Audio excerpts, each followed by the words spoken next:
Okay, well, youngest of four girls, very abusive, dysfunctional childhood. Grew up very depressed, very angry, very resentful. Just before I entered my teens, angry and rebellious young lady, I had a vision of Jesus. He came to me in the middle of the night, and looking back, he came to me right at the right time. I failed at school. I fell in with a crowd of bikers who are very much into drink and drugs, and that was how I acted out my anger. But I never forgot that vision of Jesus, and I thought about God a lot, but never acted on it. Life went on. I somehow scraped my O-levels together enough to go to London to do my nursing. I lost my job through depression.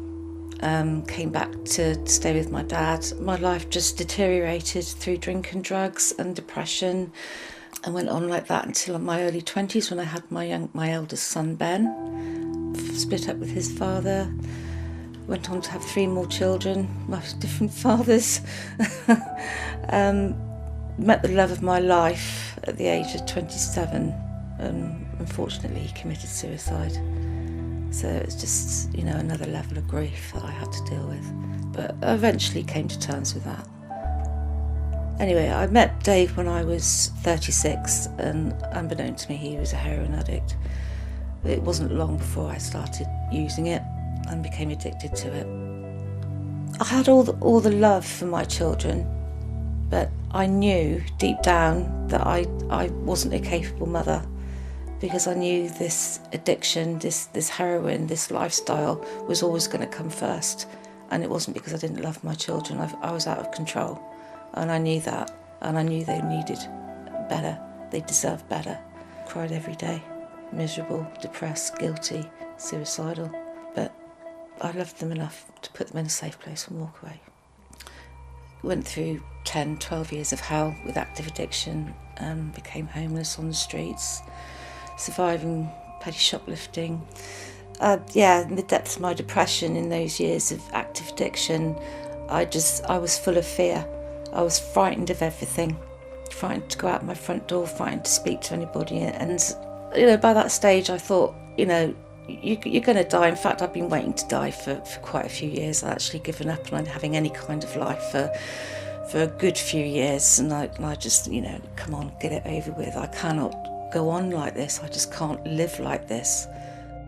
Then when I was 45, I met a guy called Chris who convinced me to go to Scotland with him, where, life got even worse.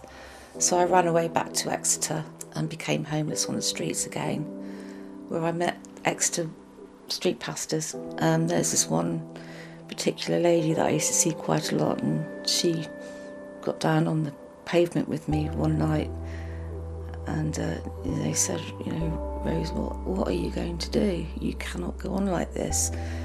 I said, I want to do what you're doing one day. And she said, well, I'll always pray for you, and I always pray that you will. Very soon after that, I went to prison, and that was probably the best thing that could have happened to me. By this time, I'd really started to think, I've got to give God a go. I've got to give him a chance. And got down on my knees, and I meant it. I meant it by that stage.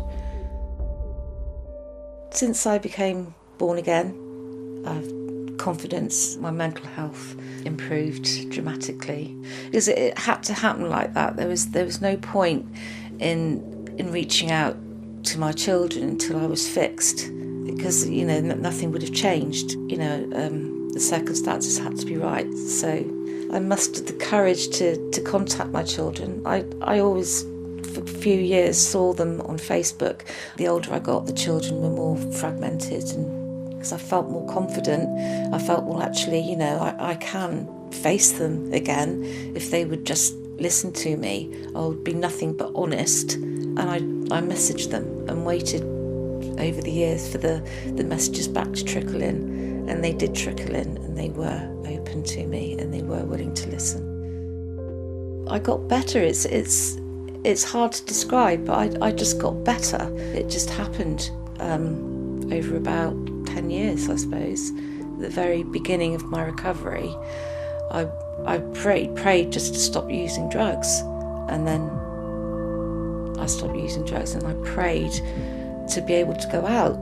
I started to go out and socialise, and then I prayed for something to do with my time that I used to spend using heroin and getting money for heroin, and then I prayed for a church, and then I prayed for a home, and then I prayed for a job, and they all came. Everything, one after another. Just God answered every prayer. Over 10 years, I've gone from a homeless heroin addict to a well person with my own home, contact with my children, member of a brilliant church, and happy and healthy with a wonderful one-to-one relation with Jesus.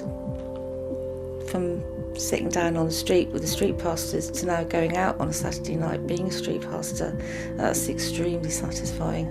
I love that. Working in the homeless hostel that helped me when I was homeless, St Paul's in Worcester, that's amazing. That is such a gift. To be able to give back to the people that helped me is such a blessing.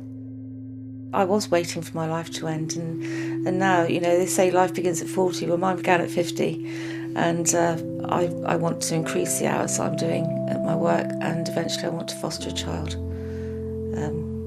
To put all this good work into a child that was suffering like I suffered.